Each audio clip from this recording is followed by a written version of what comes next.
Greetings, welcome to the QCast. This is season 3, episode 27. We're now in the heart of the NCAA tournament. We're heading into weekend 2, the sectional round. And with me is one of the head coaches of one of the teams that will be in the sectional this week. And I'm really thrilled to have Brock Erickson with me. Brock is the head men's basketball coach of Nichols College, the Bison. And Brock, as we were talking off the air, I've been meaning to talk to you for a while, but this past weekend, you just made it really easy on me to send you a note today. How are you doing, Brock?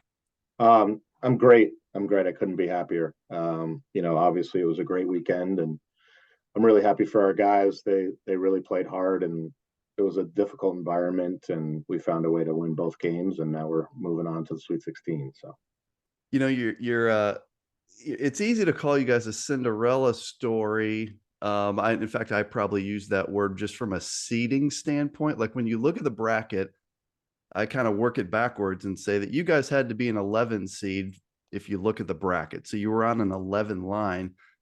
But I guess in this season of parity and how even teams are, I mean, in reality, I don't know that this was any major upsets. Anything that happened against Rochester and Middlebury. Do you feel that way? Does your team feel like a Cinderella story, or talk me through that part of it? I didn't really talk to our guys about the seating too much at all. Obviously, it's different than just seeing the 11 on the line, like the Division One Right. brackets. So I told our guys we were actually fortunate that we had played Middlebury earlier in the year, and we weren't playing well at the time, and our guys felt after that game that we were as good. So I think I used more of that as our motivator, and not that we're a Sure. Cinderella or an underdog. We went with more, hey, we've already played these. We've played Middlebury. Middlebury had played Rochester, and that was a 1 point game as well. Yep. So I just kind of felt like, I just used that. Like, we were right there with them in the beginning of the season. We were playing a lot better now, and I think that's kind of what our guys used as their motivator, and just that we are on the same level as both those teams. Yeah, and in D3, I mean, it's not a perfect seed anyway. It's not for Sure. geography reasons. The most glaring example is down in Texas, where the seeds were all messed up in that pod, and so you're an 11 on the line technically, but it doesn't Mhm. really happen that way. A lot of it is where you are geographically. Brock, you're 25-5, 16-2 in your conference this year. This is your second year at Nichols. Pretty amazing. I think I read somewhere that you guys just set the Nichols season record for wins, which is incredible in a program that's been good for a number of years now. What, just before we get into details and games and things, as you step back and you look at like 25-5 in year 2, what's your perspective on where the program is right now? Yeah, it's amazing. I wasn't 100% sure what to expect, and before I got here, they went to the NCAA tournament 4 years in a row, and they had a great player in Deontay Bruton, and Yeah. they've gone through a couple of coaching changes. But I knew that with the guys, we had a couple of good players return, and I knew I brought in a couple of good players last year, and I wasn't really sure what to expect because I didn't know the league that well. And I think the biggest thing for me is just the guys that I recruited have done a great job of just buying into what I wanted to do, and kind of just, playing the right way and playing together, and, all the things that we try to do as a program. The kids that I brought in have done a great job of just buying into that stuff. So, And uh, we'll talk about that for sure, because yeah, this isn't one of those things where you just inherited a great program and then you just trotted the balls out there. I mean, I think you have 3 current starters that weren't on your roster last year. Is that correct? I think it's 3. it's correct. Yep. Yep. So we'll talk about those guys. They're all playing huge roles this year. I want to ask you first about your league. Those of us that are from other parts of the country, I'm a Midwest CCIW guy, and I understand the I know. CCIW and the WIAC. Of course, right? I make that very public.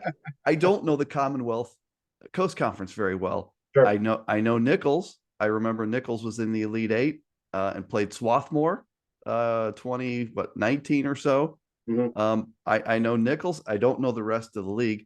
I have learned from doing this that there's a whole bunch of great leagues out there, even ones that people aren't familiar with, and maybe not a lot of household names in the league. Talk to us, because I'm sure it's competitive and it's a grind every night. Talk a little about the Commonwealth Coast Conference, if you would. Yeah, it's a great conference, especially the top half of the league has been really good. Endicott's perennially a really good team. They've been in the NCAA tournament. Western New England this year was the team that we beat to go to the NCAA tournament. They've got a great group there. They're going to, I believe, they returned 6 of their top 7, and they're a great team and a great program. Colin Tab does a great job there, and Roger Williams is a really good team as well. And also Gordon, which is where Eric Demers played, Yeah, who's got a lot of attention after playing in the the Maine Celtics. RP3 team. Yeah, and he's with the Maine Celtics now. Yeah, and I believe he led the country in scoring his senior year at Gordon when they went to the NCAA tournament. So it's a really good league. The top of the league is great. Our strength of schedule gets a little bit messed up just because of the bottom half of the league. But it's a great league. I mean, after playing this weekend and seeing the teams this weekend, I mean, the top of our league is just as good as any other league that we've played against this year. So Yeah, that's my takeaway from I've done a lot of traveling this year to watch games. Friday night, I was in Belton, Texas at the Mary Hardin Baylor pod. And, I saw East Texas Baptist and Mary Hardin Baylor. mhm. And I've seen like Wheaton in person in the CCIW. Those teams are dead even. There's no separation there. I think I could say the same thing. Like, I don't know that there's any true separation between Nichols and whoever else you want to put in the convert. It just seems like this season. Have you found that in playing in the tournament this year that I mean, there's a whole bunch of really good teams this year and just a boatload of parity. Have you found that? I have, yeah. We saw some of the other teams early, and we went to Westfield State and had a tournament out there, and Westfield was a really good team. And obviously, we're 20 minutes from Worcester, and Worcester State had a great team this year as well. So I do feel like the parity. There's been a ton of parity this year, and just seeing other teams that just don't get national exposure. I do feel like on any given night, any of these teams can beat any other team. I think one of the things with our league, and I don't know what other leagues have, but a lot of the teams in our leagues don't have full-time assistants, and the funding isn't quite as much as some of the other leagues. So early in the season, we're not as good as we are later in the season, just Sure. because there's not as much coaching. So our team, like my team this year, we struggled a lot early, and I think we're playing our best basketball now. And I think maybe some of that is just because there's just less coaching. But it's a great league. I've seen a lot of the teams. I've watched obviously a lot of film with playing Rochester and playing Middlebury, and I agree with you. The parity it's second to none. Yeah. Before we move on from your conference, I watched your conference championship tournament game, the one against Western New England, and I just wanted to ask you about your home court environment, because in that, what I remember, I think that was that a Sunday game or was It, Saturday? Saturday afternoon. Saturday afternoon. Yeah, it was an afternoon game. I just remember like there's a railing up top. I mean, every place someone could be standing or sitting to watch a basketball game was full, and it came across on the video stream as like people were just right on top of the floor and like crazy into it. Can you talk about the environment there in your Western New England game? Absolutely. It's funny. Nobody knew about our fans because the camera last year was pointed the other way, Oh, and we switched camera angles, and so we have a track that goes around the top, and our student section is unbelievable, and they literally fill the entire track. And the track, if you look down from the track, is literally the sideline, so they're right on top of the game. So it's an unbelievable environment. 50% of our student athletes here, 50% of our student population is athletes, and so they support each other a lot. So like almost yeah. the half the school is here supporting us, and it's an unbelievable home environment. It was a great environment to play in. And it's obviously it's difficult for other teams to come in here that aren't used to that environment. So we have a great home court. It's a great point you make. Just for anyone that's listening to think about the location of the camera, I think that subtly is kind of a thing people want to think about. I'm thinking like I watched. I'm going to pick on someone. St. Thomas of Texas.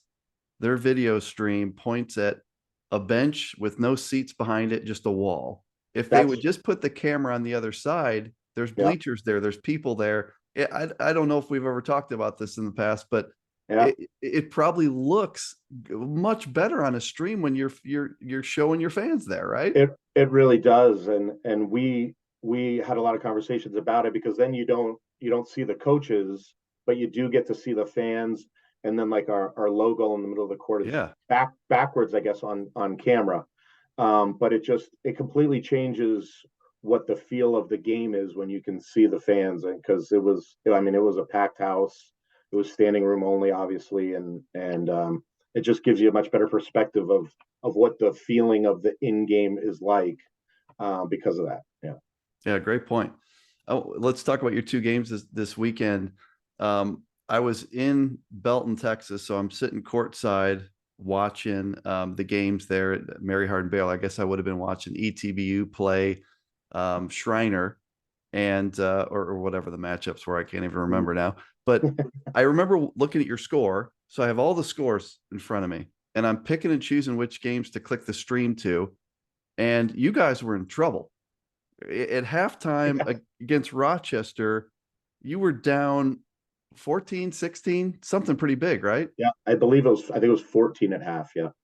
I'm So sorry, no, I think it was, I've got it right here, I but think it was I think it was 16. 16. I think you were right because we gave up a shot at the buzzer. Yeah. So you're down 16 and a Yeah. half, and against a good team, that's a big halftime deficit, especially against a team that's not going to beat itself like Yes, Rochester. absolutely. You were still down 8 with 10 minutes to go in the second half. It's not like you erased it right away, but you got it from 8 at 10 minutes to being tied with 5:34.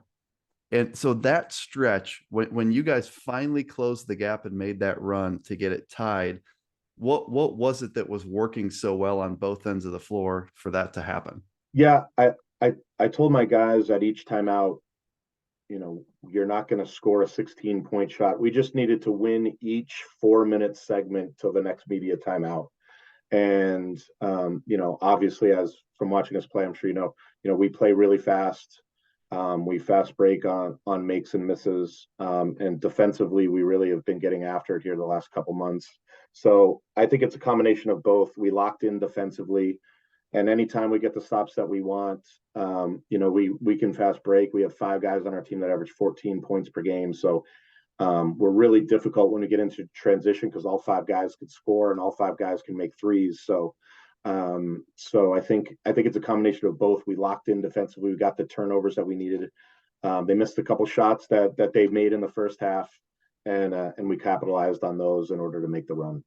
The end of the game was impressive. You had Ja'Kai Dotton, who makes a basket to get it to 1. So you get to within 1. I think it's 49 seconds left is what I wrote down.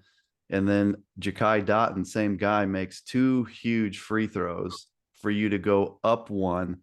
And you finally have the lead now at this point. Pretty clutch playing, especially being on the free throw line, down 1 in a win or go home game. I mean, pretty impressive 4 points there by your guy Dotton. Yeah, he's been incredible. He's been in big moments. He won the state championship at Cambridge Ridge and Latin 2 years in a row. And he's been in big moments. I mean, he was an All-American last year for us. So he's been in those moments, and we trust him with the ball in his hands late game, and that's what you expect out of a senior leader, to step up in big moments and make big plays in big moments, and he certainly did that. The next night you play Middlebury on their floor. I had them ranked really high on my ballot all season long, ever since they beat Keene State. And Yeah, I just thought they were fantastic. Alex Sobel is such a great player, yeah, and they have so much around him. And being at their place, I mean, obviously they were the favorite going into that game. And that was an interesting game too, because again, I'm trying to figure out what games to watch, and I'm looking at that game, and you were down 12. You're down 12 in the first half, right? So Yeah, yeah. I'm giving up on the Bison again, but then you click on it a second later. Tell me what happened to go from down 12 to up 2 at the half, because I think you'd agree that what happened in the last 7 minutes of the first half was pivotal in how this thing played out. No doubt. Sobel got his second foul. He went out for a little bit. And I actually think the day before really helped us, because down 10, we weren't even looking at the scoreboard because we'd been down 20 the day Right, before. right. So we kind of just, and we knew as well, we missed like four shots that we normally, a couple of point blank layups, two wide open catch and shoot threes. I think we missed a free throw or two in that span as well. So we knew we were right there, and we just needed to close the half, and we did that. We got a couple of stops, and our guys are really resilient, and they just kept going, and because of, like, it was two contrasting styles. They play pretty slow and methodical, and obviously we get after it and play up tempo and fast. So we were trying to get the tempo sped up a little bit, and we did that. And the other thing that happens is, because of our style of play, our guys are in unbelievable shape, and I think they got a little tired late in the first half, and we were still going, and we were able to cut that lead and take the lead into halftime. In the second half, you led most of the way. I think you almost like an average of 6 or 7 or 8 points the whole Mm-hmm. way. And the reason that I know you're not a Cinderella team is because, like, when I watched Christopher Newport and Farmingdale State, at some point Christopher Newport kind of flipped a switch, and they were a different team, and they just kind of started dominating. But I was looking for a Middlebury run, and to your team's credit, you didn't look like you were the lower seed, or you just looked like two good teams and you were Yeah. both competing. Talk about down the stretch. Like, your guys had a chance. Might have gotten down to 5 or so, but you guys did a great job holding on there against a great team. Yeah, thank you. In this stretch run here, our defense was what's carried us. I think our defensive field goal percentage through this run has been right around 40.1%.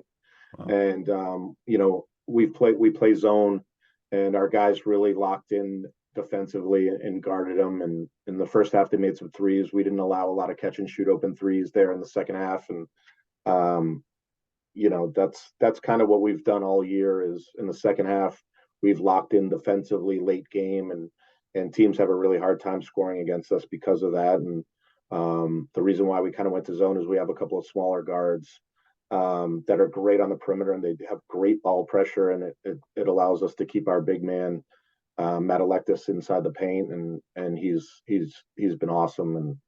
And that's kind of, I think that's ends up what it really is we get stops defensively, and we're really good offensively, and we get more notoriety for our points per game. I think we're seventh in the country in points per Right. game, but it's been our defense over this last month and a half that's really carried us. Let's talk about some of those guys, and we'll start about the one you just mentioned, Matt Electus. He's a 6'5" grad student, 6'5" forward. My my take from watching him is he's a very physical big guy. He's strong. I mean, it's not like he's a 6'8" guy playing for Wisconsin Oshkosh kind of big guy. He is an athletic 6'5" guy that is physically built and strong, and he does a lot of things for you all over the floor. Talk, if you would. He averages 17 points, 12 rebounds. Talk about Matt, if you would. Yeah, it's an unbelievable story. 2 years ago, he was at Pikesville and hurt his back. Doctor told him he'd never play basketball ever again, and obviously that was devastating. But he decided to try to rehab, and he rehabbed and got back to being able to play. So he came to us last year, had a good year last year. I knew if he came back for this year that he'd have a great year. I didn't know it'd be this good. But he's really dialed in, and he's really done a great job of just buying into what we need him to do. I mean, he plays the 5 for us and plays the Yeah. middle of our 2-3 zone, and he's never played there before. He's been a wing his entire career. And the kind of what we do with him is they've got to guard him. So their 5-man has to guard him, and he can really shoot the three. He leads us in 3-point field goal Right. percentage and 3-pointers made. And he was number 1 in the league in blocks, number 1 in the league in defensive rebounds. I think he was top 5 in the league in scoring. So he's really bought into trying to, win and do what we try to do and how we play. And he's been unbelievable with that. He's a leader of our team, and we kind of go as he goes. You've got you're such a balanced team. You play a 7-man rotation, and Mm-hmm. 5 of those guys average double figures, and another guy that averages double figures. And this is one of your guys that wasn't on the roster last year, is Ty Rucker. He's a 5'7" junior guard. He averages 17 points and 3 rebounds. He's a great 3-point shooter. Where did Ty come from? And then talk a little bit about what he does for you. Yeah. So he was on our roster, but he actually tore his Achilles last year. Okay. Yeah, we had an exhibition against Bryant, and he tore his Achilles. Yeah. So, but he's phenomenal. He's from the Bronx. He led the PSAL in scoring in New York City, which was not easy to do. Wow. He might not be all of 5'7", but he's a dynamic scorer. Really smart player, really gets after it. He went to Bronx Community College for 2 years. While he was there, he led the country in scoring, all of junior college in scoring. He averaged 30 points per game. Wow. And then he went to a Division II school. The pandemic hit, so he had to go home. So he didn't play for 2 full years. And then this year, obviously he had to rehab his Achilles, and he's been absolutely unbelievable. I mean, he's a dynamic scorer. He's great ball pressure defensively, and he's just been unbelievable for us. He's a Dean's List student. I don't think he missed a class the first semester. He's an unbelievable person on campus. He's unbelievable for our community, and he's just a dynamic scorer. I mean, he can score in bunches. I think he had 24 or 25 against Western New England in our conference championship, and he carries us a lot of the times with his scoring ability. Another guy, similar, 17 points, 7 rebounds, 2 assists, is Tavon Jones. He's a 6'3" junior guard.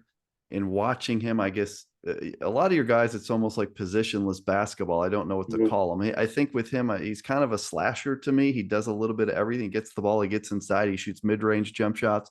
Talk about Tavon Jones. Yeah, he's from Linden, New Jersey. Played at Odessa Junior College, and then the next school he went to, he got hurt. He hurt his knee. So he was actually out as well. So he didn't play college basketball last year either. So it took him a while to really figure out how to play college basketball again and in that type of environment.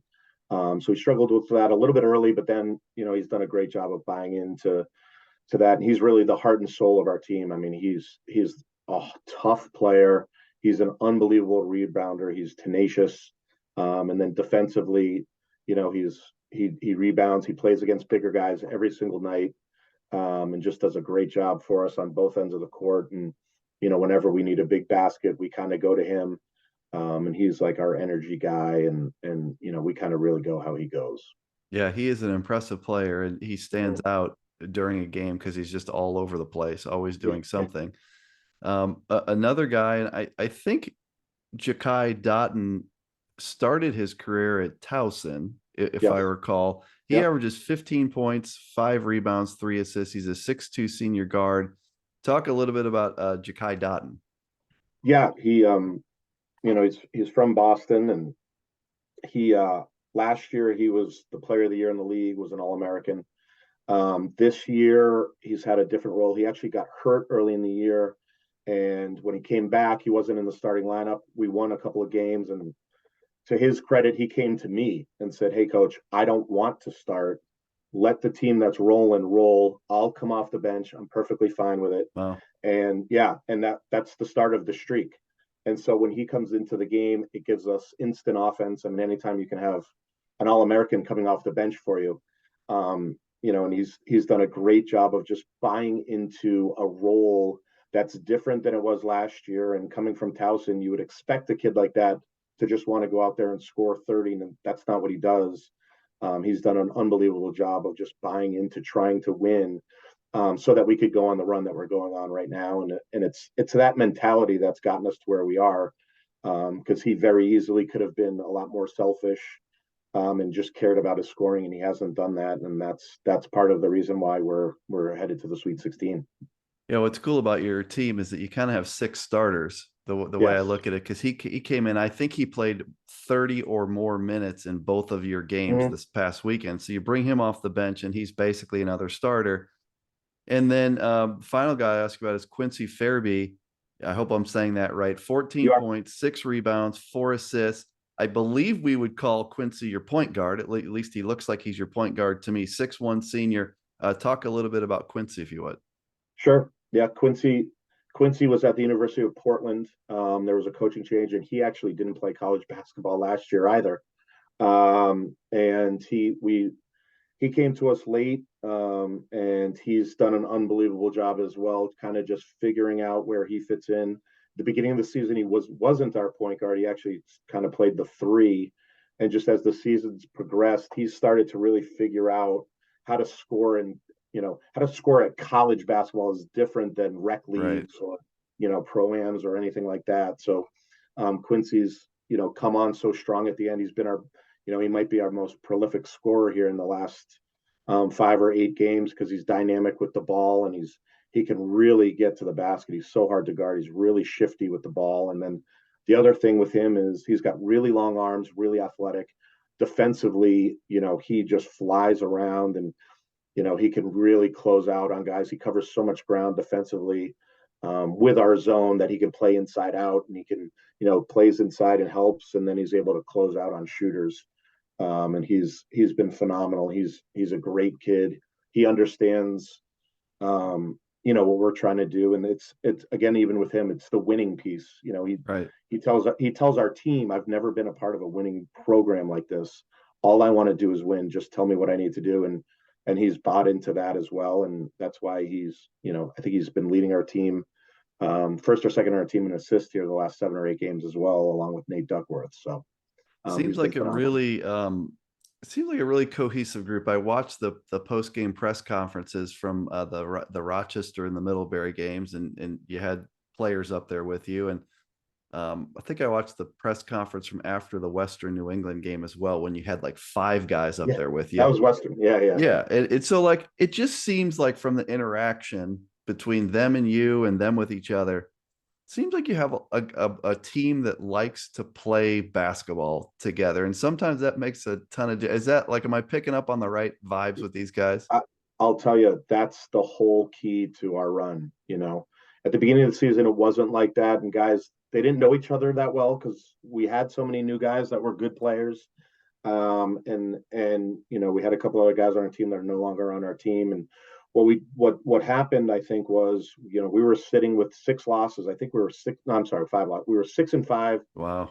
We had a road game. I think it was at Suffolk, and Matt, Electus, and Jakai kind of like brought the team together and said, "Hey, we really want to win. Let's just come together as a team, play unselfish, play together." And all of the guys kind of just bought into that philosophy, and they really decided that they were going to play to win instead of just playing selfish, and play for each other, and that's what they did. And they've been extraordinarily selfless. Selfless has been a word that we've used a lot, and that it changed our season, because we could have gone the other way, and Right. we wouldn't have had the season that we've had, but they decided that that's what they wanted to do, and it was on them. And we talk about being a player-led team all the time, and they came together, and it's those 5 are the core guys, and then Nate Duckworth, who's our starting point guard, is Yep. the 6th. He's been fantastic, and I think he's 3rd in the nation in assist to turnover ratio, and he kind of just is the glue that keeps Yeah. those guys together. And so I think that is what it is. Like, you're right. Like, when you saw those 5 guys in the press conference having fun and talking about each other, Yes. and giving each other credit, it's unbelievable. I mean, there's times now in our huddles where I run a play for Quincy, and he'll stop me and go, "Coach, Jakai's rolling right now. Let's get Jakai the ball." And I'll look at him and go, "All right, let's get it to Jakai." And that's happened multiple times, and I haven't had a team that's been like that. And that's the reason why we look so cohesive on the court, and that's why we've been playing unselfish and winning. It really does come across on the floor. So now you go to the sectional round, which is going to be hosted in your case at Swarthmore. And the matchups there are Nichols versus Stockton and Swarthmore versus Keene State. You have four outstanding teams there. Um, you know that it's supposed to get tougher as you go forward. I guess what I would say is, obviously, these are elite teams that you're about to play. At one point in the season, though, I remember in December where Rochester was in great shape to be an overall #1 seed, and Middlebury was in the same position. So I guess what I'm saying is Stockton, Swarthmore, Keene State, great teams. You've also just beat two great teams. So going into this round, I don't know, do you draw confidence from the fact that you know you can play with these guys? Yeah, I think, I mean, we have confidence regardless of who we're going to play, and we're not really familiar with these guys. They're obviously great programs, and I think the bigger key is these programs have been great for 20 years, Yeah. and we're just trying to get to that level on a year to year basis. So I don't know, our players aren't too familiar with the other teams. I think it's more, the one thing that we've tried to do this year is just worry about us. We have to do what we're doing. We can't worry too much about who we're playing, what they do, like all that stuff isn't as important as playing Nichols basketball, playing the Nichols way, and just kind of preparing ourselves to do what we do. Any early thoughts on Stockton? I know you've seen some film by now and started to talk through that, and not to ask you what your game plan is, but just any high level impressions on what you've seen so far from Stockton. Yeah, I mean, high level offense, great shooters. They're really difficult to guard. I mean, they've got five guys that can make threes. They play fast. They're great defensively. Obviously, they're really well coached. It's going to be what a Sweet 16 game should be. I Yeah. would I would be shocked if it's not a two possession game with a minute or two left in it, because they're really good, and DJ Campbell, if he's not one of the best guards in the country, he might be the best guard in the country from what I've seen. First team All American last year, and I think he had 38 in their first round game. So, they're a great team, and we're going to have to play really, really well in order to beat them. The other game you've got there is Swarthmore, the host. Obviously, they're an overall #1 seed, and then Keene State. I've had Keene State in my top 3 or 4 ever since the Great Lakes Invitational game that I watched online, and they just looked fantastic. I think they're a great team. So this is one of those things where in Division III bracketing, Keene State for some reason is like a kind of a lowish seed, and they're playing Swarthmore here in round 3, which is crazy. But I don't. Have you had a chance to pay attention at all to Mhm. Swarthmore or Keene State? Yeah, Ryan Kane and I are friends. Obviously I followed them all year. I watched their Middlebury game, but yeah, the fact that they lost one game to Middlebury, Right. they have to go to Swarthmore to advance is it's wild, but it is what it is. And I know he's got a great team, and they've been great for years. And they're going to be ready. I mean, both those teams. I mean, I would think all four teams in this pod can win the national championship. For sure. From seeing them play, and it's gonna be a lot of fun, and I really can't wait to see these teams in person as well. Just to get a better feel for them. But yeah, they're both teams are going to be really, really difficult to play against for us if we find a way to win the first round.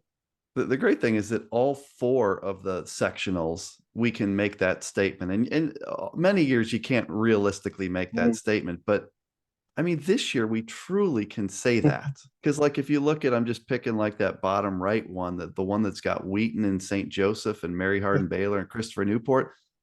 Uh, those are all national championship contenders right Sure. there. And I think we could go through every bracket. Now, upper left, we might need to say someone's going to have to upset Randolph-Macon at their place, which doesn't happen a lot. But No. I think all of these teams remaining, all 16 teams, can say that they can win it. We don't always get to say that. Let's Brock, if we could, before we close, let's talk about you a little bit. Sure. I always like to do that because somewhere there's a aspiring head coach out there that will learn something about your path. But this is your second season, and before this, you were at Division I, Illinois, Chicago, Mhm. and your background includes Bryant, Kent State, Iona. So you've got almost every level Yeah. covered. I don't know if you got any NAI in you, but you got the other stuff covered, right? Just talk, if you would, about how does a young coach, some maybe a kid out there that's a grad assistant right now, or maybe a kid that just finished his career wants to be a coach, any tips based on your path for someone that really wants to get where you are?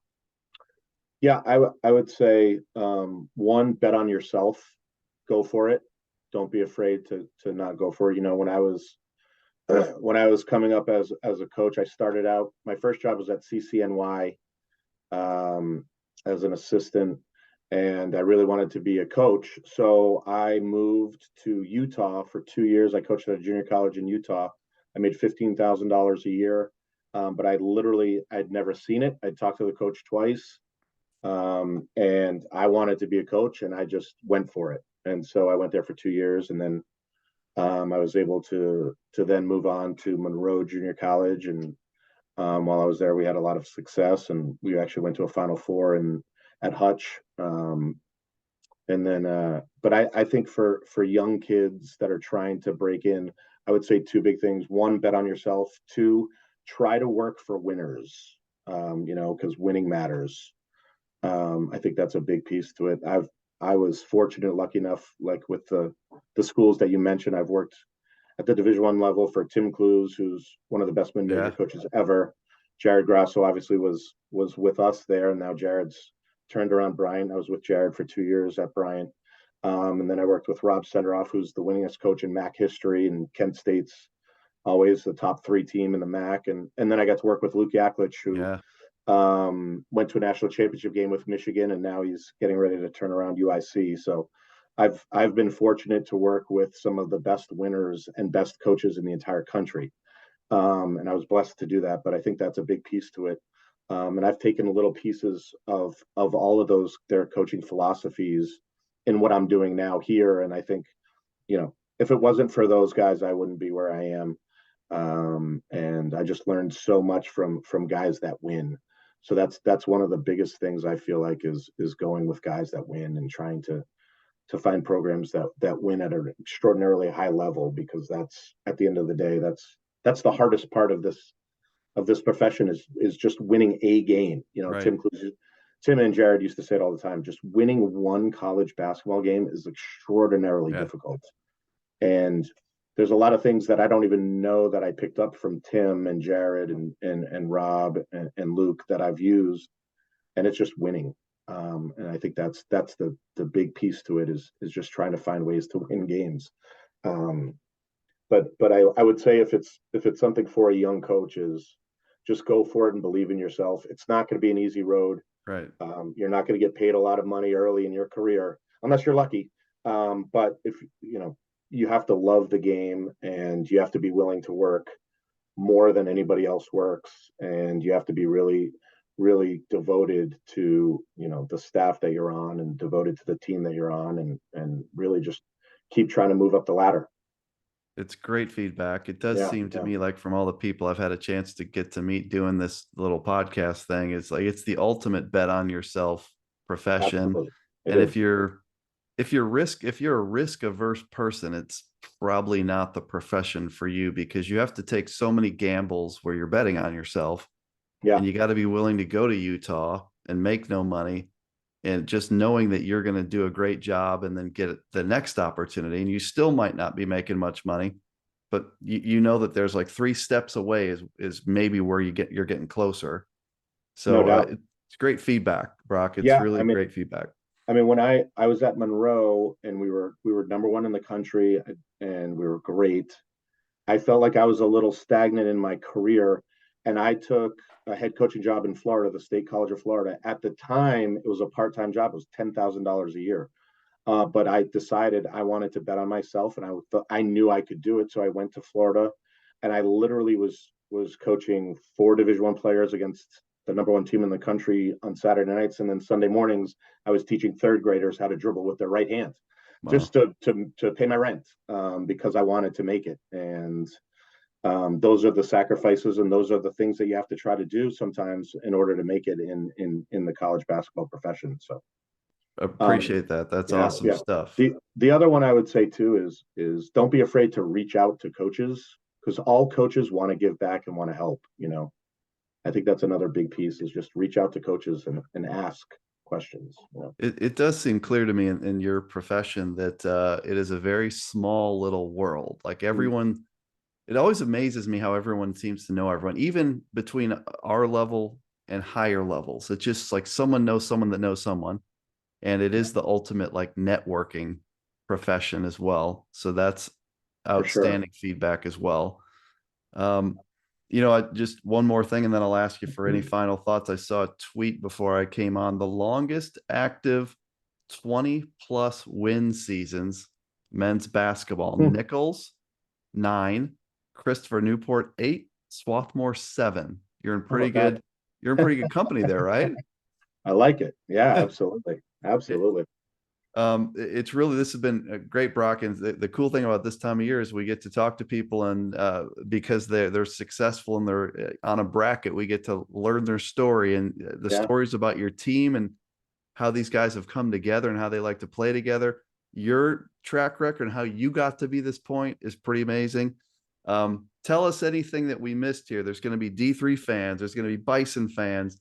What do you want to leave people with on the QCast here today as you head into the sectionals? Yeah, I just think the biggest thing for me is our players are, not only are they great basketball players, but they're great kids.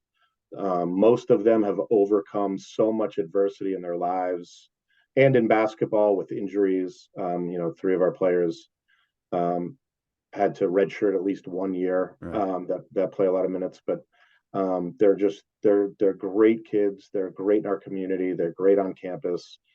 We have an unbelievable support system here at Nichols, and just these kids make me so happy. I'm so proud to coach these guys, and I'm so proud that they get to enjoy the moment of being able to go play in a Sweet 16, and having this week to prepare, and having this week to enjoy the process, and to finally, kind of just say, hey, we've made it. We're as good as any other team in the country, and we're going to enjoy this moment, and we're going to go out there and play 40 minutes and see if we can find a way to get to an Elite Eight. And I think you can. Stockton is a great team. I've watched them. Obviously, the other two, Swarthmore and Keene State, are great teams.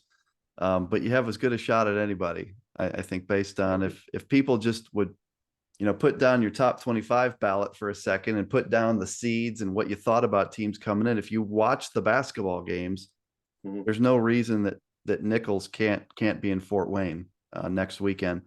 That's Brock Erickson, everyone. Brock, I wish you just tons of luck. I hope you guys have fun. I hope you enjoy. Thank It's you. hard to get to this point. It's hard to get to the Sweet 16. And I hope that you and your guys get to enjoy it along the way instead of just grinding through X's and O's, because it really is, it's a fun thing to be here, right? No doubt. Yeah, it's unbelievable. Yeah, it really is the journey. The journey Yeah. is better, and it's more important than what actually happens at the end. It's just the journey's been unbelievable. I'm having so much fun with our guys. Like, our bus rides home are unbelievable. They're so much fun to be around, and just showing up to practice with our guys and being able to enjoy the whole process there's really nothing else like it, and it's the reason why we coach, and it's the reason why kids play is to win and go dancing. It's really well said. It is about the journey, and when you're not in it, like I've had a chance to watch our team be at this point of several times, and when you're not in it, you're sad because your guys aren't getting to enjoy what your guys are, right? That's how Absolutely. is this is a big deal. This is a big deal to be at this point. That's Brock Erickson. That's the QCast Season 3, Episode 27. Follow the Nichols Bison as they take on Stockton Friday at Swarthmore. It should be a fantastic game. Brock, thank you so much, and we will be rooting for you. Thank you. I appreciate it.